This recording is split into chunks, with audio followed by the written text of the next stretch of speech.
दोस्तों नमस्कार। ये है मार्गदर्शन फॉर सिविल सर्विसेज। मैं अनुराग चौधरी। दोस्तों आज की वीडियो में आप पढ़ेंगे यूपी बोर्ड की 6वीं कक्षा की पुस्तक हमारा इतिहास और नागरिक जीवन का अध्याय 6 महाजनपद की ओर। इस अध्याय में आप जानेंगे महाजनपद क्या हैं, प्राचीन ग्रंथों में कितने महाजनपदों का उल्लेख है और उनकी विशेषताएं, महाजनपद काल में प्रशासन, समाज और लोगों का जीवन कैसा था तथा मगध साम्राज्य और सिकंदर के आक्रमण तथा प्रभावों के बारे में। अंत में हम इस अध्याय से संबंधित अभ्यास प्रश्नों को भी सॉल्व करेंगे जो 6वीं कक्षा के छात्रों के साथ प्रतियोगी परीक्षाओं की तैयारी करने वाले अभ्यर्थियों के लिए बहुत ही उपयोगी होगा। तो आइए शुरू करते हैं आज का वीडियो। 6वीं कक्षा के इतिहास की पुस्तक हमारा इतिहास और नागरिक जीवन का अध्याय 6 महाजनपद की ओर।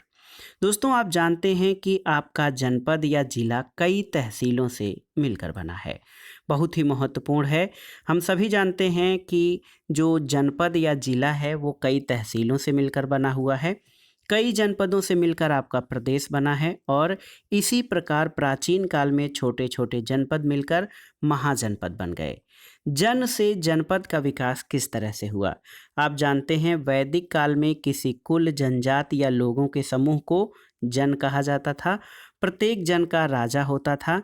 लगभग 600 ईसा पूर्व में जन का राजा अब जनपद का राजा माना जाने लगा और जनपद का शाब्दिक अर्थ है जन के बसने की जगह, यानी ऐसा भूखंड जहाँ कोई जन अपना पांव रखता है और बस जाता है उसे जनपद कहा गया है।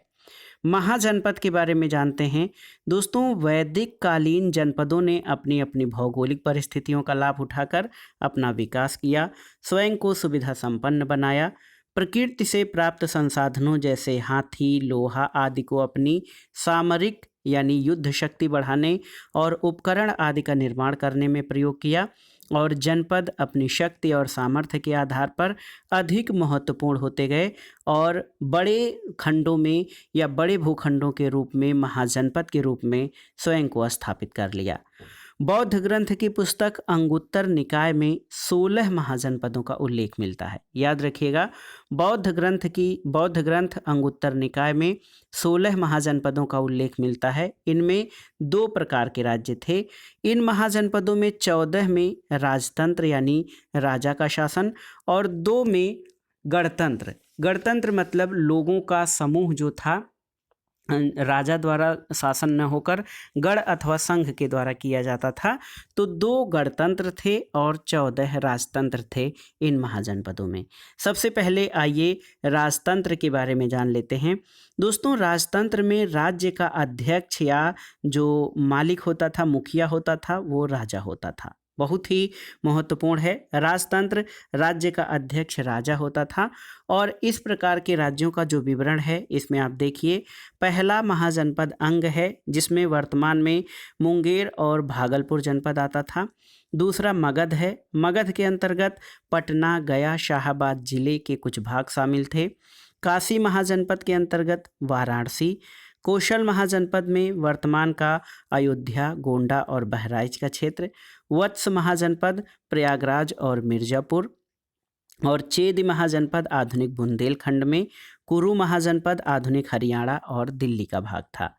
8वां जो पांचाल महाजनपद है इसमें उत्तर प्रदेश के बरेली, बदायूं और फर्रुखाबाद जिले का क्षेत्र। सुरसेर महाजनपद में वर्तमान में ब्रिजमंडल और मथुरा का क्षेत्र।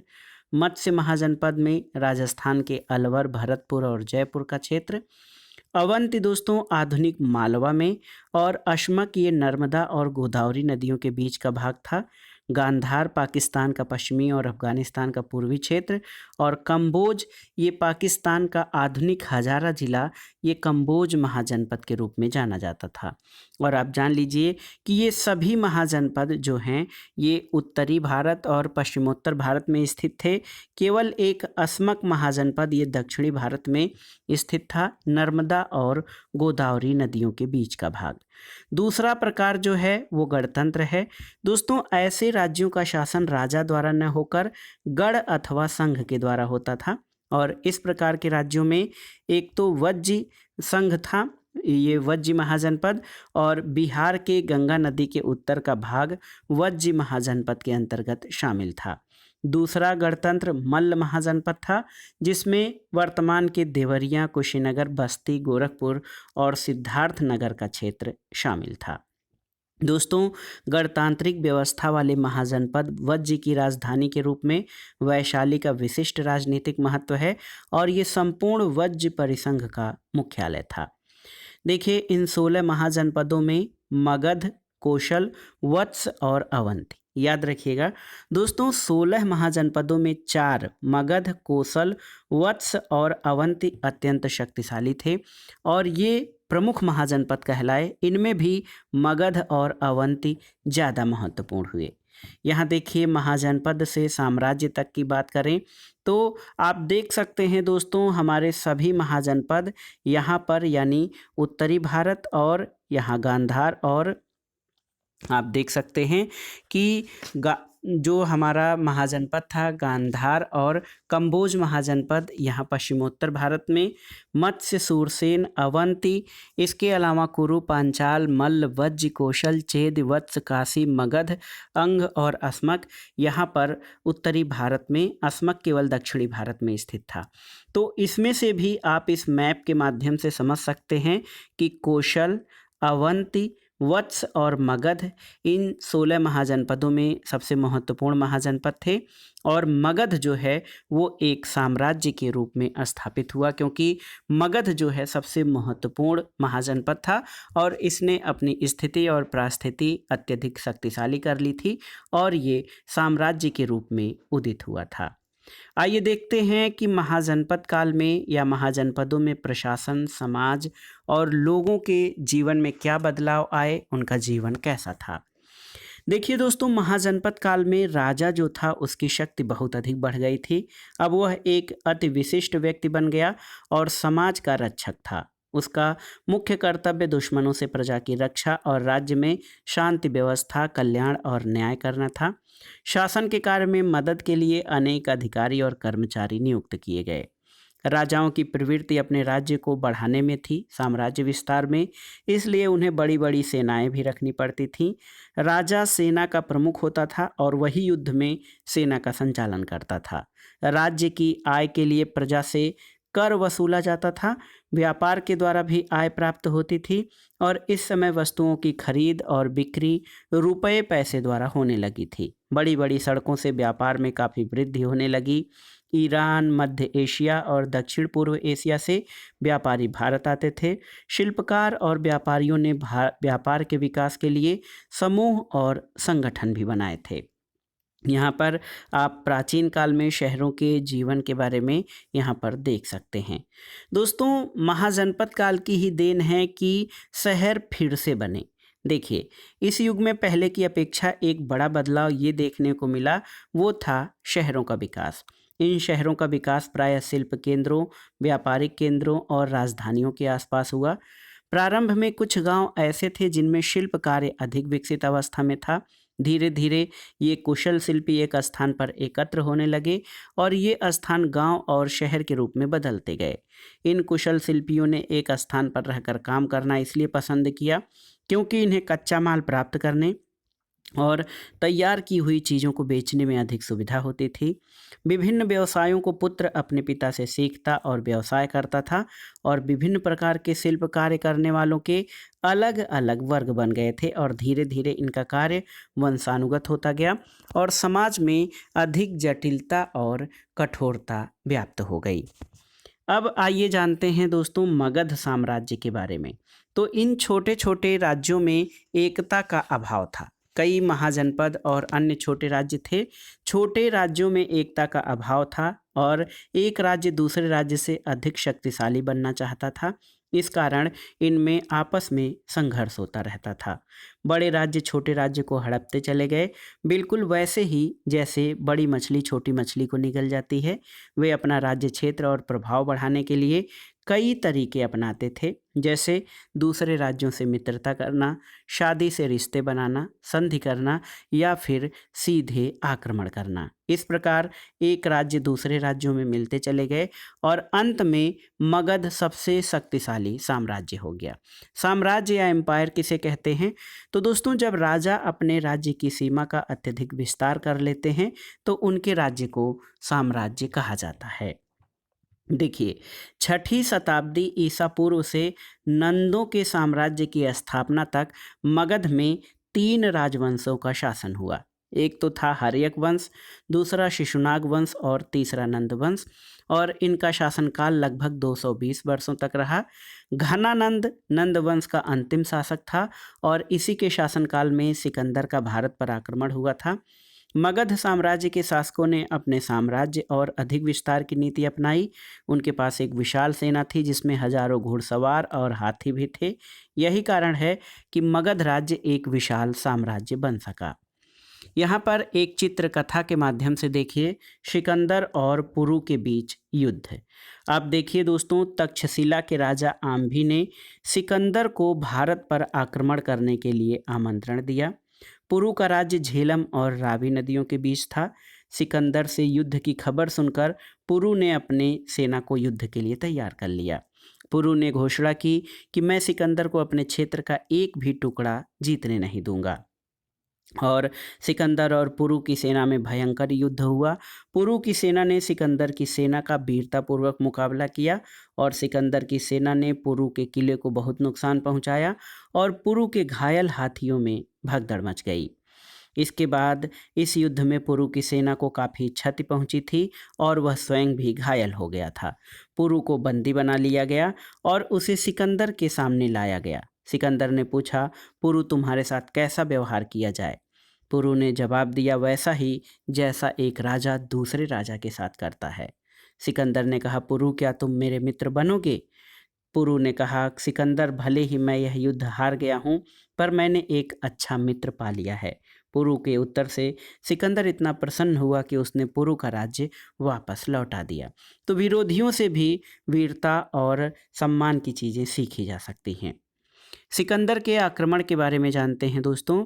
उन दिनों यूरोप महाद्वीप के यूनान देश में मेसिडोनिया या मकदूनिया नाम का एक राज्य था। वहाँ का राजा सिकंदर अपनी विशाल सेना लेकर दुनिया जीतने के इरादे से चला। वह पारसीक यानी हखमनी साम्राज्य के सम्राट और अन्य बहुत से राजाओं को हराता हुआ सिंधु नदी के किनारे पहुंचा। वहाँ उसने बहुत छोटे छोटे राज्यों को हराया। इनमें एक राजा था पुरु, जिसकी कहानी चित्रकथा के रूप में आपने पढ़ी है। अब सिकंदर की सेना लड़ते लड़ते थक चुकी थी। जब उसने मगध के राजा घनानंद की विशाल सेना के बारे में सुना तो उसने मगध की सेना से लड़ने से इनकार कर दिया और वे मैसिडोनिया वापस लौट गए। सिकंदर के आक्रमण का प्रभाव क्या पड़ा? तो राजनैतिक दृष्टि से ज़्यादा सिकंदर के आक्रमण का प्रभाव सांस्कृतिक क्षेत्र पर पड़ा। दोस्तों, सिकंदर ने भारत पर 326 ईसा पूर्व में आक्रमण किया था और सिकंदर के भारतीय आक्रमण के विवरण से भारतीय इतिहास की तिथि निर्धारण में सहायता मिलती है। सिकंदर के आक्रमण ने भारत के द्वार यूनानी संपर्क और प्रभावों के लिए खोल दिए।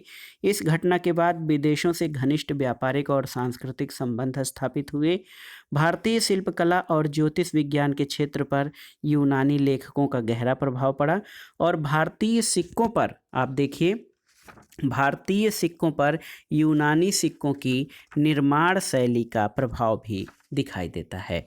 यहाँ पर आइए देख लेते हैं। हमने पहले भी पढ़ा है कि मगध राज्य के या मगध साम्राज्य के जो वंश थे उसमें हर्यक वंश, इसका शासनकाल लगभग 544 से 412 ईसा पूर्व। शिशुनाग वंश का समयकाल 412 से 344 ईसा पूर्व और नंद वंश ने मगध पर 344 से 323 ईसा पूर्व तक शासन किया था। अब आइए इस अध्याय से संबंधित महत्वपूर्ण अभ्यास प्रश्नों को सॉल्व कर लेते हैं और ये प्रश्न आपके या 6वीं कक्षा के विद्यार्थियों के लिए बहुत ही महत्वपूर्ण होंगे। देखिए, पहला प्रश्न है कि महाजनपद कैसे बने? तो छोटे छोटे जनपदों से मिलकर बड़े जनपद बने और शक्तिशाली राज्य महाजनपद कहलाए। 16 महाजनपदों में से प्रमुख 4 महाजनपदों के नाम लिखिए। तो 16 महाजनपदों में से प्रमुख 4 कौन कौन थे? देखिए, मगध, कोसल, वत्स और अवंती। देखिए बहुत ही महत्वपूर्ण है। 16 महाजनपदों में से भी 4 जो महाजनपद थे, मगध, कोशल, वत्स और अवंती, ये प्रमुख महाजनपद थे। राजतंत्र और गणतंत्र में क्या अंतर है? तो दोस्तों देश के उत्तरी भाग में राजाओं के नेतृत्व में जो राज्य चले उनको राजतंत्र कहा गया, और इन जनपदों में कबीलाई सभा द्वारा चुना हुआ राजा राज्य करता था, वो राजतंत्र कहलाए। गणतंत्र में कुछ जनपदों में एक वंश के सारे पुरुष मिलकर राज्य करते थे, वे सभा करते थे और बातचीत करते जनपद का कामकाज चलाते थे। इन जनपदों के सब पुरुष स्वयं को राजा कहते थे, और एक जनपद में कई संघ या राजा होते थे, उसे गणतंत्र कहा जाता था।